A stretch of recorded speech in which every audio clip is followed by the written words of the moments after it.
There are great writers about, you know, weird cities, a sort of ambiguous cities in which reality doesn't take one single stable shape.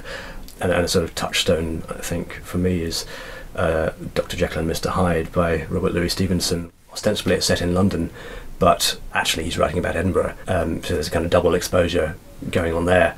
It's also this kind of textbook example of a city in which the character's psychological condition is projected out into the architecture. This kind of split double weird place where, you know, the front door of Jekyll's house is in a nice part of the city and the back door is in the slums.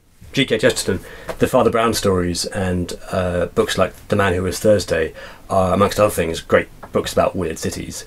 He writes stories which make you think that something truly inexplicable has happened, that there's been some kind of miracle in the story, and then Father Brown comes along and explains to you why it's actually all perfectly ordinary.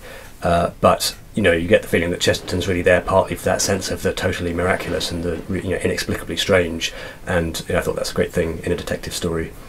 Angela Carter is a great surrealist writer who I love, and one book that I thought about quite often, I think, while writing this book was a novel called Infernal Desire Machines of Dr. Hoffman, which involves a very sort of strange city in which reality keeps flowing and taking on different shapes. I remember reading it when I was a student, actually, while listening repeatedly to an album called The Ideal Crash by the band Deus, which is I recommend that as well as a combination.